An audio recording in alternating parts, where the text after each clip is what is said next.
As education across the US transforms from a centralized top down system to a diverse, decentralized marketplace responsive to the needs and preferences of learners and families, it can create some challenges for the entrepreneurial parents and teachers who are creating these new bottom up education solutions. To support these everyday entrepreneurs and champion their innovative learning models, organizations such as the Yes Every Kid Foundation have stepped up to the plate. Joining me today is Mike Donnelly, Vice President at the Yes Every Kid Foundation. Prior to joining Yes, Mike was Senior Counsel and Director of Global Outreach at the Homeschool Legal Defense Association, helping to advance and protect homeschooling freedoms around the world. As an experienced attorney, Mike also teaches constitutional law and international human rights law at the higher ed level, but focuses most of his time supporting the expansion of educational freedom at the K-12 level. In addition to his role at the Yes Foundation, Mike is also a homeschooling father of 7 children in West Virginia. Mike Donnelly, welcome to the Liberated Podcast. It's so excited to be here, Carrie, to talk with you and your audience. Thank you so much for inviting me to be part of your show today. Oh, thanks for being here, Mike. So, we're going to spend most of our time today talking about education entrepreneurs and the creative learning models that they're building. But let's start with homeschooling, because you and I are both homeschooling parents, and you have dedicated much of your career to promoting and preserving homeschooling freedoms. Despite periodic calls for greater regulation of homeschooling, it's become generally easier, thankfully, to homeschool throughout the US over the past decade. What do you think has contributed to that trend, and what sorts of barriers to homeschooling have been lowered? That's a great question, Carrie. Yeah, it's been an incredible privilege for me to serve the homeschool community when I was at HSLEA. I mean, I traveled hundreds of thousands of miles to over 30 countries, advocating for homeschooling freedom all over the world. In the news recently, we've seen the Romeika family, the German family that fled Germany, sought political asylum here. I represented them when they were here for 15 years, and had the opportunity also to serve homeschoolers in a bunch of states here in the United States. Traveling to New Hampshire, Ohio, just everywhere, all over the country. And there are other attorneys at HSLDA who do that. And frankly, if you're homeschooling, you should be a member of HSLDA, because the value they provide is incredible. And they're one of the reasons that we have the freedom to homeschool today. And I think that when I look at the history here, and I think you asked a question that's about the history of homeschooling, and current regulation and why it's gotten easier over time. But we have to remember that it was not always that way. In the 70s, there were only 5 states that even sort of on paper allowed for homeschooling. It's all 50 now, as of 1996, and it was a real battle. But HSLDA was right in the mix of that.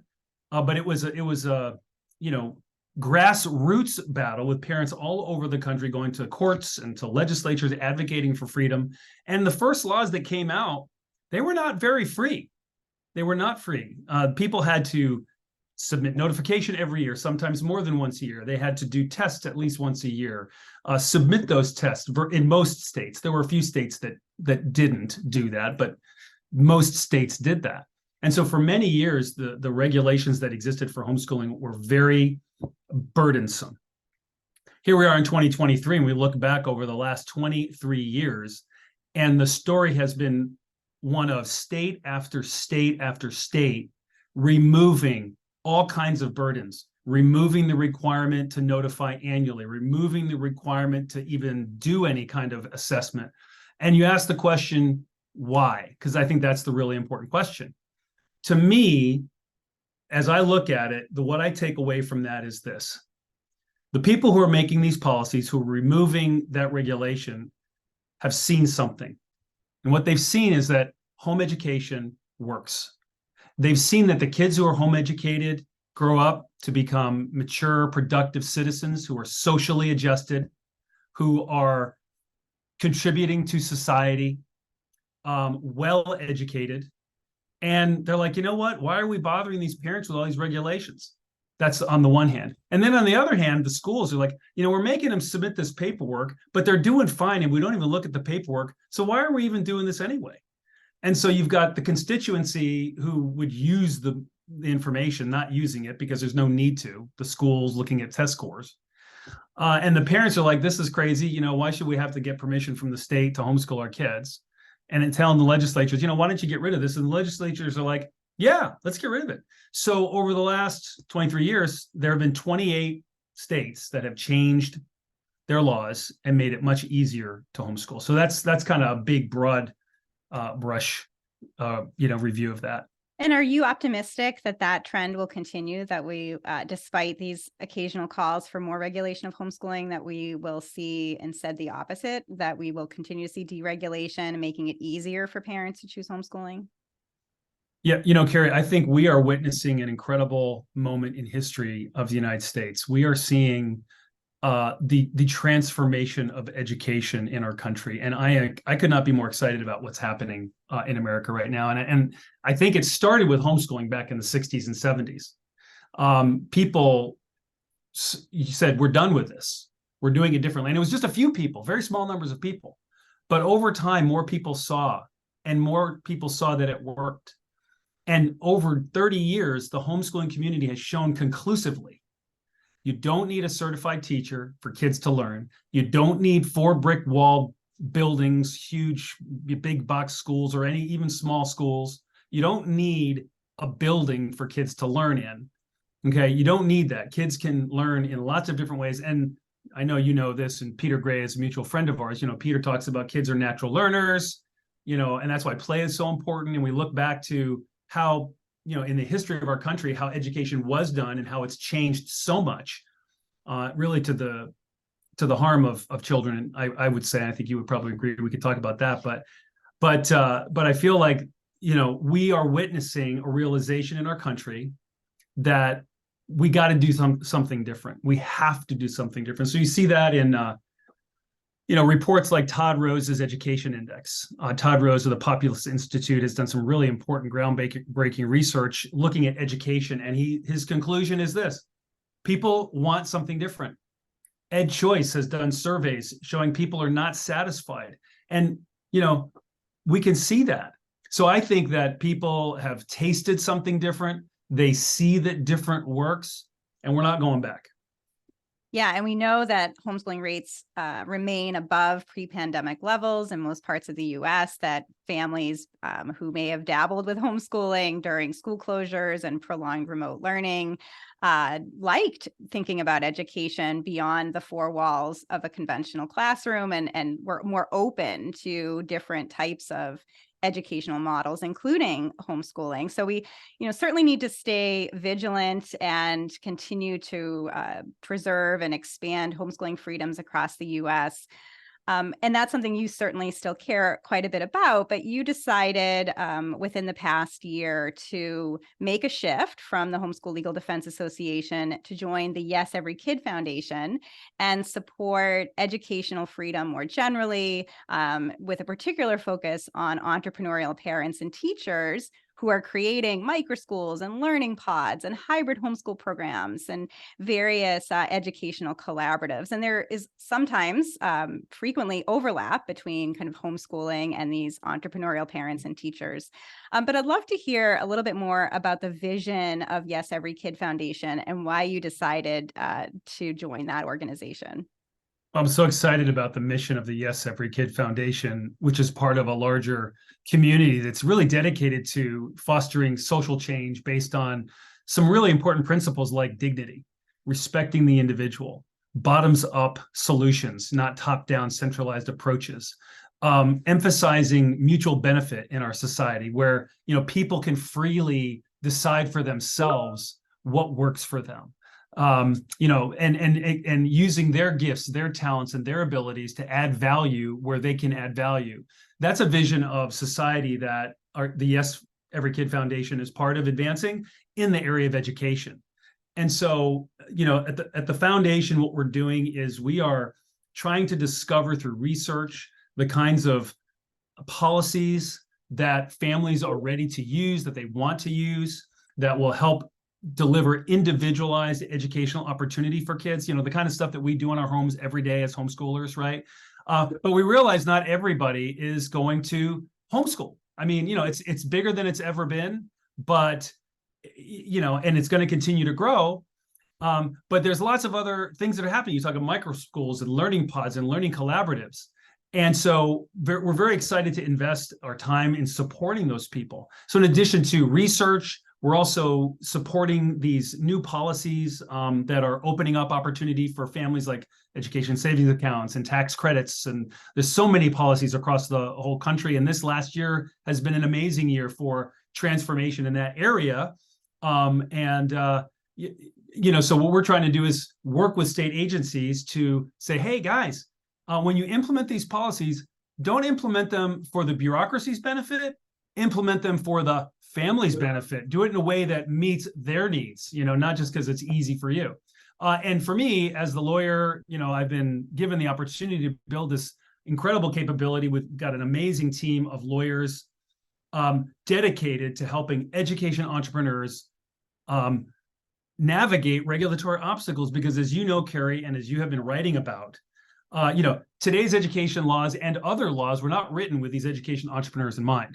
And so education entrepreneurs who want to serve kids to deliver different learning approaches in generally smaller environments have some hurdles that they have to overcome and figure out how to navigate some of these obstacles, whether figuring out if they're going to operate as a private school, are they going to be a homeschool co-op, a hybrid school, and these other regulations like fire codes, health codes, zoning laws, childcare regulations. How do these laws affect me? Do they affect me? And are there ways that I can operate my business or my educational nonprofit? Because that's a question people ask is, well, should I be a nonprofit? Should I be a for-profit? How should I even start up an educational venture? These are the kinds of questions that we are answering for people in all 50 states. And ultimately, Carrie, what we want to do with our Yes Edupreneur Support Program is to help these education entrepreneurs be confident that they understand how they can move forward to serve the children that they want to serve. So that's what we're doing, and we're super excited about it. I'm excited about it too. I think it's a much needed initiative to particularly support these entrepreneurial parents and teachers building these new models. You mentioned school choice policies. Last month, North Carolina became the 9th state with a universal school choice law. We've seen so much momentum around education choice over the past 3 years, and especially in 2023 with several states passing universal education choice programs applying to all K-12 students. And, we talk a lot about the supply side. So, okay, now families will have access to a portion of state funding to use on education options that matter to them, that are aligned with their preferences and needs. But what about the supply if there's nothing there for them to go to? And that seems like what you're trying to work on is removing some of those barriers or helping to support entrepreneurs so that they can launch these new models that parents definitely want. Different models, like you mentioned, not the schooling status quo. So I wonder if you can talk a little bit about some of the challenges that you're finding entrepreneurs encountering. You mentioned fire codes, some of it sort of organizational barriers. What are some of the key constraints that you're seeing? Yeah, it really varies depending on where the entrepreneur is in their life cycle. Are they just getting started? People are asking questions like, okay, should I be a nonprofit or for-profit? And there are pros and cons to both approaches. Where should I locate my business? What are even zoning regulations? I mean, we're talking about parents and we're talking about teachers. These are not lawyers. And these are not your typical business entrepreneurs who get their MBA and go start up a business who are realizing that there are different regulations that they have to grapple with. And so oftentimes it's often very basic questions that can slow down an entrepreneur. And what I found, Carrie, is that when we can spend a half hour or an hour through personalized consulting, which is what we're offering right now as we ramp up, we're hoping to ramp up a really robust content knowledge base, but it takes time to capture all of that information. I can tell you we've discovered that the regulations are pretty broad that can capture these entrepreneurs, but they're asking basic questions, and it's also sort of a sequential approach. If they're just getting started, they'll have a few questions, and then they're like, okay, they'll come back and they'll say, okay, now we've decided these things. Now we're wondering about this. So that's a startup. And as they get started, oftentimes it's small. And so, if they miss something, they didn't get their fire inspection or the health inspection, they may come to the attention of those health or fire inspectors at some point. We've had some people come to us who have been shut down by a fire inspector who came in and said, hey, even though you're operating in a church, our fire code says you have to have this kind of rug, you have to have sprinklers, you have to have, hallways that are this wide. And, if they're not in a church, they might be in a cool historical building. We have a mutual friend in Florida who had started his micro school, and he had to move like just within weeks of starting up because he got in trouble from the zoning people. And so these kinds of questions can really stymie some amazing things that are going on. And, our goal is to help people understand the regulations if we can catch them early enough so that they avoid problems, and to help them if they encounter some of these regulators who are being aggressive, overly aggressive, or pushy, to either tell that regulator, hey, you know what, you're off base, leave these people alone. They are not a child care. They are not subject to this fire code because of this reason or that reason. Or if there is a problem, to help that entrepreneur figure out how they can structure their business or operate their business in a way that they can avoid that particular regulatory obstacle. Okay, so it sounds like there's sort of proactive and reactive approaches and services that you're offering. On the proactive side, it would be great if prospective education entrepreneurs can reach out and get some advice as they're launching, so maybe to avoid some of these challenges down the road. And you mentioned kind of benefits and drawbacks to organizational structure. Do you set yourself up as a 501c3 nonprofit or as an LLC or for-profit? I know this is a question that I hear quite a bit. It's often really quick and easy to launch as a for-profit LLC, even though you don't expect to make a lot of profit. It's just the more kind of straightforward organizational structure versus setting up a board and becoming a recognized nonprofit. What advice do you have for prospective entrepreneurs in that area? Well, that's an important question. I mean, it is quick and easy to set up an LLC, but you may be missing out on some opportunities as well. I mean, a lot of it depends on whether you're going to take donations or not. That's, one thing.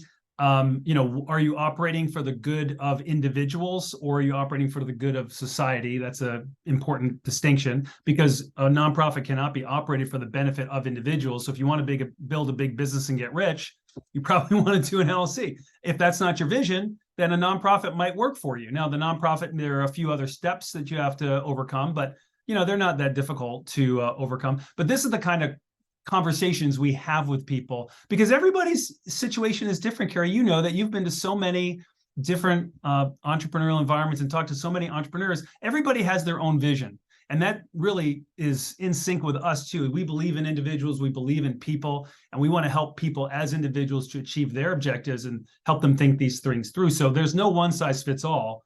There's never this is how you should do it no matter what. We got to hear those people, talk with them, and help them figure out what works for them in their individual situation. And on the reactive side, I've connected some entrepreneurs to you and your work at Yes Every Kid Foundation, all sort of pro bono legal advocacy work. And some of these entrepreneurs have run up against issues around rogue regulators or local officials saying that they're running some kind of illegal daycare center, or not really understanding what a micro school or a learning pod is. Some being just afraid, just worried to do any kind of marketing because they're concerned that that could bring attention to what they're doing. What do you say to entrepreneurs who are running these programs that might, sort of be in this gray area where there isn't necessarily a definition or kind of a rule around what they're doing, and they really are permissionless innovators? What do you say to them? Well, go to yeslegal.org and let us help you figure this out, is what I would say. But generally, it's true, Carrie, this is a gray space in a lot of places. I mean, there are plenty of states where people can set up a private school with very few restrictions and operate without a lot of problem as a private school. Now, that doesn't mean you are now suddenly exempt from things like fire codes, healthcare regulations, business licensure, or potentially childcare regulations. Can you serve pizza or not? Right? These are some questions. Even if you're operating as a private school, you still may have to meet some of these requirements, which, we can discuss whether that should be or not. But, I spent number of years in the Army, and I'm a defender. At HSLDA, I defended homeschoolers very aggressively. We feel very strongly that people who are starting these learning environments need a champion. And at Yes Foundation, we want to be a legal champion, both identifying policies that can help the entrepreneurs, because we're at the beginning of this, right? This is the beginning of a movement, I think. And so we've got a long way to go. This is not going to be solved overnight. It's going to have to be solved in all 50 states. And so it's going to take a lot of work. And as we encounter these issues, we're identifying those policy things and we're talking about them. We're talking about them with our partners, our sister organization, the Yes Every Kid, which is a C4 advocacy organization that has been doing incredible work advocating for education freedom, particularly opening up public schools, knocking down lines, advancing the education savings account conversation, the education tax credit conversation. And so we're feeding into that. But at the same time, people need help. They need help now when they're getting started and when they're encountering a regulator who's knocking on their door. Just 2 weeks ago, I talked to an education entrepreneur who had 2 health inspectors at their door threatening to shut her down. I mean, they were going to shut her down that day. And she called me. We were able to work together. She was able to get some information and, get that information to those regulators, and they backed off. Hmm. So that's the kind of service that we hope to provide, whether it's an immediate problem, whether it's a longer term issue, whether it's a shutdown issue, whether it's just kind of figuring out, okay, I got a letter from a regulator. How should I respond? Who should respond? Just thinking those things through. We're hoping that we can help people think through those situations. And, we're lawyers and a public advocacy organization, and we're just trying to deal with those situations as they come in. And people can go to yeslegal.org to get in contact with us.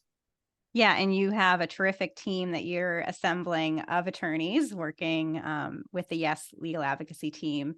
So lots of support for education entrepreneurs. You mentioned some policy changes. I know that in West Virginia and Georgia, in particular, there are 2 pieces of legislation in those states that define microschools in the case of West Virginia and define learning pods, the Learning Pod Protection Act in Georgia. How have those helped education entrepreneurs there? Oh, unequivocally, yes, they have. In Georgia and West Virginia, especially, and Texas also has a Learning Pod Protection Act. The Texas and Georgia legislation is pretty similar. West Virginia was a little bit different. It was more in West Virginia, they recognized learning pods and micro schools, and then they kind of exempted them from some laws. And, so there's some differences in the legislation, but in all 3 states, education entrepreneurs that I have helped. In fact, this West Virginia was the state where I helped this other entrepreneur I mentioned before who had health inspectors at her door. It was the recognition of the micro school in law that put these regulators off, because the way that the law was being interpreted by the regulators at the state level was influencing the lower level regulators to treat them differently. In Georgia, it's been even more stark. I mean, there have been a number of different places where education entrepreneurs have just pointed to the Learning Pod Protection Act, and the regulators have been like, oh, okay, we didn't know about that. Sorry. God bless you, go and do great things. I mean, and they just turns them off. Now, there's some nuances to these things in terms of how you fit into the one in Georgia versus the one in West Virginia or the one in Texas. But I think most education entrepreneurs can probably find ways to use that legislation to help protect them from some of this childcare, health, fire, safety, zoning regulations. In Georgia and Texas especially, they are explicitly protected from those particular state and local regulations. Yeah, I mean, one of the cases that I heard about in Georgia was that the county fire marshal would come after a learning pod that was meeting on a Monday morning, and this discrepancy because the church was able to have, say 100 kids at a Sunday school on Sunday, but as soon as they have 20 kids at a learning pod in that same building, somehow that's violating fire code and fire safety, and thankfully the Learning Pod Protection Act was able to stave off those fire marshals and just apply some common sense to approaching education differently outside of, again, a conventional school environment. Where do you see that going, Mike? Where do you see sort of this interplay between policy, legislation, and then what you're doing more on legal advocacy. How do you see that moving forward? Well, I think there's a lot of opportunity legislatively to make some changes to help education entrepreneurs, and we're working on uh, some documents, some reports that I think will point out where we need to make some of those changes. We've been talking about them, whether we go after them individually or collectively, we need to go after them because there is a demand for this kind of new entrepreneurial learning. And I'll just say that the Vela Foundation has been a huge part of helping catalyze this education entrepreneurial movement. The Vela Foundation, anybody who's listening right now who's wanting to start an education, environment, should go to the Vela Education Foundation. They offer grants and other support, but they also have a report out called the Open for Business Report. And what they found in that report is that most of these learning environments do not take government money. And so what that tells me is that there is demand, regardless of whether we're passing ESA or tax credit policies or not, which ties back into what we talked about before, and Todd Rose and other surveys, that people want something different. They're hungry for something different. So there's demand. And we need to help supply grow because it's ready to grow. The more it grows, the more people will see that it's working, the more they will want to participate in it. I mean, Carrie, that's how homeschooling grew. I mean, this, everybody saw the homeschoolers and then a few people would like, well, okay, maybe it's weird, maybe it's not. But these kids, they're smart. They seem really well educated. They seem respectful. They seem well adjusted. We want that. We're going to try it. And it's this idea of social proof. And it's a show, not tell, right? And we need more show in that education, freedom movement on the entrepreneur side, these small micro schools and learning pods. So I think whether it's individually or collectively, there's definitely opportunity to remove these arbitrary, kinds of regulations, on the fire code, for example. Okay, so the definition of education use, what is education use? Is a homeschool co-op education use? Maybe it is, maybe it's not. Why is it that if you're meeting for 4 hours and 1 minute a day versus 3 hours and 59 minutes a day, you should be regulated differently? Why is it if you're meeting for 12 hours and 1 minute a day versus 11 hours and 59 minutes a day, why should you be regulated differently? Why is it that if you have 3 kids, but not, 3 versus 12 kids, or kids who are under 15 versus under 11, okay, there are some differences in terms of age of kids, but these are rules that are primarily arbitrary. And regulators, when they enforce these rules, can be very bureaucratic. I mean, it's not even that they're necessarily hostile to what we're trying to do, but they're just trying to obey the rules. And, so these are arbitrary rules by and large, and we need to either find exemptions for people to live in these spaces so they can be protected, or we need to just get rid of them. Obviously, I mean, we'd love to just see all these rules gone because we think they interfere with people's ability to contribute to society unnecessarily. But I think we need to do something about it. So there are some folks who are concerned that the expansion of school choice policies that enable education funding to follow students could lead to more regulation of innovative learning models. I'm curious what your response to that would be. That's an interesting question. I mean, so take Arizona as an example. Arizona's had ESAs for 13 years. They were implemented very freely during, the early years. And suddenly you had a change in administration in Arizona, and all of a sudden things got hard, right? And this is even universalizing of it. So I think, some people could point to that and say, a government program is going to become bureaucratic over time. That's just the nature of the beast.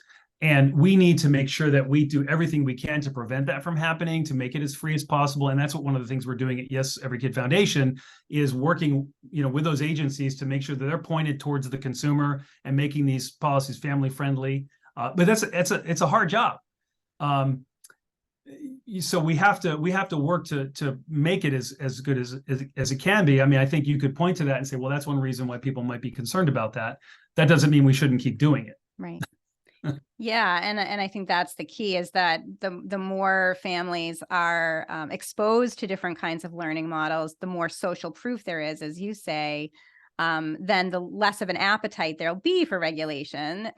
In much the same way we've seen with homeschooling becoming more deregulated over the past couple of decades, as you said, because of that social proof, because of the kind of social acceptance of innovative, out of system, unconventional educational models. So where do you see this going, Mike? You know, you're putting your forecaster hat on now. Where do you see a kind of U.S. education over the next 5 to 10 years? Wow, I love that. 5 to 10. Well, I mean, I'd love to talk about 50, but let's start with 5 to 10. I mean, I think in the next 5 to 10, we are going to see this new breed of education that lives between homeschooling, individual families, and kind of more traditional institutional education that lives in that space. It is going to grow dramatically, in my opinion. We're going to see micro schools, learning pods, learning collaboratives, hybrid schools, homeschool co-ops, hybrid schools, whatever you want to call them, growing, and more people doing it. What is education going to look like in the next 5 or 10 years or 25 years? Very different. Very different. And to me, that's a very good thing. And I'm excited about the future. So as we kind of wrap up, Mike, what is your best advice to a prospective education entrepreneur, maybe a parent or a teacher listening or watching who wants to launch one of these innovative models? What's your advice to them? My advice is do it. Do it. It's an incredibly valuable thing. You will be making an impact in the life of your family, in the lives of 10, 20, 50 families, not now even, but for future generations. Because when you provide this kind of environment for children, a humanized environment, an environment that respects the dignity of the individual, that allows children to explore their interests, who they are, what they can contribute, and really empowers them, which is totally different from the system of education that we've had in our country for the last 100 years or so. You're making a difference for generations in that family and in our country. So I think it's an incredibly valuable contribution, number one. So do it. Number two, as you're doing it, get some help. And you can get free help from us, yeslegal.org, the Yes Every Kid Foundation. Go to our website and just ask a question. There is no question that is too small or too big that we will not try to help you. You will get a response from us very quickly, and we will set some time up to talk with you. And over time, I think we'll provide additional resources that people can come and they can get help without having to talk to a lawyer. But I mean, my goodness, talk to a lawyer for free. Who understands you? And we're not lawyer. We get what you're trying to do. I've talked to so many entrepreneurs, Carrie, who are like, yeah, I've talked to 3 lawyers. They have no idea what I'm trying to do. And they're not sure they even want to be involved with me because they think I'm crazy. And they come to us and we're like, we get what you're doing. We want to help you do what you're doing. Let's figure this out. That's the kind of help you're going to get from us. Oh, so great. That website again is yeslegal.org. That's how you can reach out to Mike and his team and get the support you need as a current or future education entrepreneur. I'm thrilled with the work that you're doing, Mike. So glad you could be with us today to share, and look forward to seeing more of the kind of advocacy and legal support for education entrepreneurs through the Yes Every Kid Foundation over the coming months and years. Mike Donnelly, thank you so much for being on the Liberated podcast. Thank you, Carrie. Keep up the great work.